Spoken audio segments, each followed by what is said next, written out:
السلام علیکم۔ ہمارے channel self motivation and Urdu stories میں خوش آمدید۔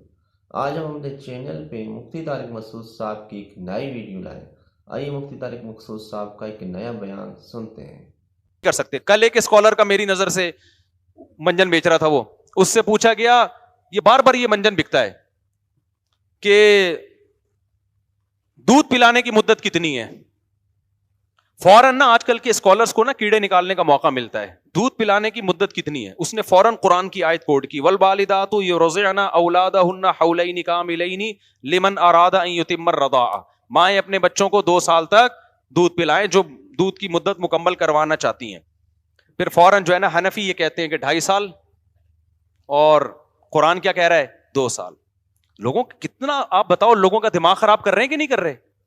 اسلاف سے بدگمان کر رہے ہیں کہ نہیں کر رہے؟ جب یہ آیت کوئی شخص پڑھے گا اور 15ویں صدی کے اسکالر سے سنے گا، اس کی نظر میں ابو حنیفہ کی ویلیو 2 ٹکے کی رہے گی کیا؟ بولو نا۔ اور صرف ابو حنیفہ کا قول نہیں، اس زمانے کے اور بھی بڑے بڑے ائمہ جو بخاری مسلم کے راویوں میں سے ہیں، مجتہدین ہیں، بڑے بڑے محدثین ہیں، ان میں بھی بہت سو کی رائے ہے کہ 2.5 سال دودھ پلا سکتے ہے عورت بچے کو، تو کوئی ویلیو رہے گی؟ اس آیت کا مطلب کیا ہے؟ امام ابو حنیفہ بھی یہ آیت جانتے تھے، وہ تو حافظ قرآن تھے بھائی، وہ آپ سے زیادہ جانتے تھے۔ آگے آیت کے الفاظ کیا ہیں؟ فَإِنْ أَرَادَا فِصَالًا، مائیں اپنے بچوں کو 2 سال دودھ پلائیں۔ فا تعقیب مال وصل کے لیے آتا ہے، ان کمبختوں کو تعقیب مال وصل کا معنی بھی نہیں پتا ہے، گرامر تو دھیلے کی نہیں آتی ان کو، اور عربی کے ترجمے ادھر ادھر سے دیکھ کے لوگوں کو بتا رہے ہوتے ہیں۔ تعقیب مال وصل کہتے ہیں کہ فوراً اس کے بعد جب کوئی کام ہوتا ہے اس کے لیے فا آتی ہے۔ جیسے ایک شخص آتا ہے جاءنی زید و عمر، زید آیا اور عمر آیا، اس کا مطلب دونوں آئے، کون پہلے آیا کون بعد میں آیا اس کا تذکرہ نہیں ہوتا۔ دوسرا ہے جاءنی زید فا عمر، زید آیا، اس کے بعد کون آیا؟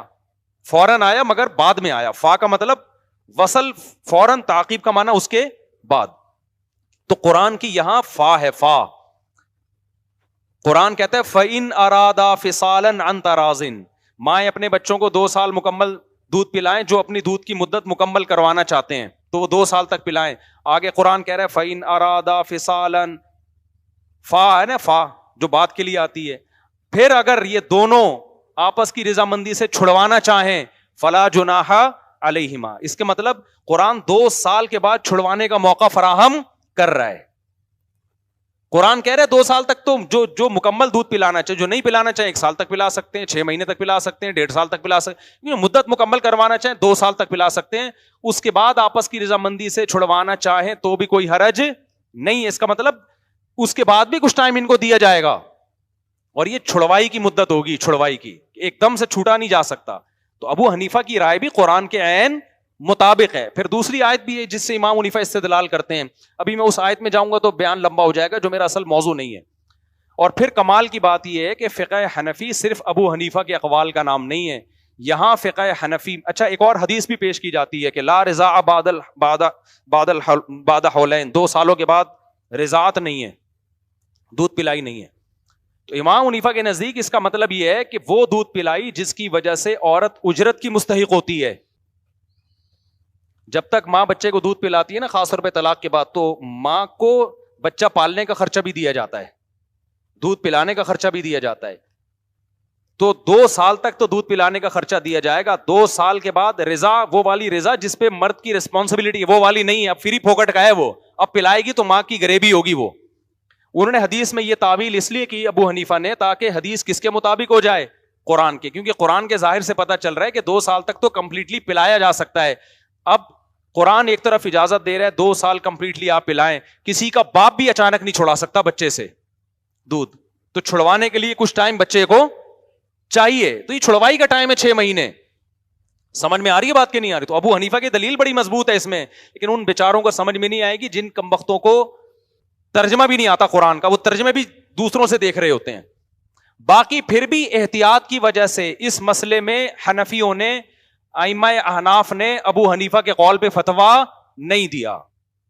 فقہ حنفی صرف ابو حنیفہ کے اقوال کا نام نہیں ہے، اس میں امام ابو یوسف اور امام محمد کے قول پہ فتویٰ ہے۔ ان دونوں اصحاب نے اس مسئلے میں اپنے استاد سے اختلاف کیا۔ انہوں نے کہا قرآن کے ظاہر سے چونکہ یہ لگ رہا ہے کہ 2 سال، تو ہم ظاہر کو دیکھتے ہیں، یہ تو اختلاف ہوتا ہے نا ایک حدیث کو قرآن کی آیت کو ایکسپلین کرنے میں, تو یہ ایکسپلینیشن کا اختلاف ہے. تو دونوں ایکسپلینیشن ٹھیک ہیں, دونوں میں سے کسی ایک کو 100% غلط نہیں قرار دیا جا سکتا, لیکن احناف نے احتیاط میں اس میں جمہور کے قول کو لیا, کیونکہ تینوں ائمہ ایک طرف ہیں اور صاحبین بھی ایک طرف ہیں. تو احناف نے فتویٰ کس پر دیا ہے؟ 2 سال. تو فقہ حنفی میں 2 سال سے زیادہ دودھ پلانا جائز نہیں ہے.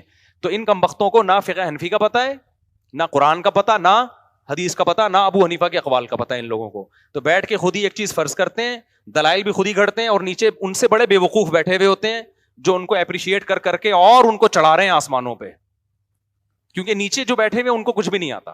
وہ کسی نے زبردست کہا ہے نا کہ گاؤں میں جو آدمی ختنے کرتا ہے نا اس کو لوگ سرجن سمجھتے ہیں, کیونکہ ان لوگوں نے کوئی پڑھے لکھے سرجن کبھی دیکھے. بھائی سرجن کسے کہتے ہیں؟ جو کاٹا پیٹی کرتا ہے, انسانی باڈی میں کاٹ چھانٹ کرتا ہے. تو گاؤں والے لوگوں نے سنا تھا, اب آتے وہ سرجنوں میں بیٹھتے تو ان کو پتا چلتا سرجن کسے کہتے ہیں. اب وہ سرجنوں میں بیٹھے نہیں, کبھی ادھر ادھر سے سرجنوں کے بارے میں سن لیا, بس اتنا سنا کہ جو کاٹ پیٹ کرتے ہیں. تو ختنے کے لیے ایک بندہ گیا گاؤں میں, وہ کاٹ رہا تھا, تو لوگوں نے پوچھا آپ کیا؟ اس نے کہا میں یہ سرجن ہوں. تو گاؤں والوں نے اسی پہ بیعت کرنا شروع کر دی اور اسی کو سرجن مان لیا. تو جو علماء کے ساتھ اٹھتے بیٹھتے نہیں ہے, جو سچی مچی کے عالم ہیں, وہ آج کل کے ان اسکالرز کو عالم سمجھنا شروع کر دیتے ہیں, بالکل ایسے جیسے گاؤں میں ختنے کرنے والے کو دیہاتی لوگ کیا سمجھتے ہیں؟ ڈاکٹر اور سرجن سمجھتے ہیں.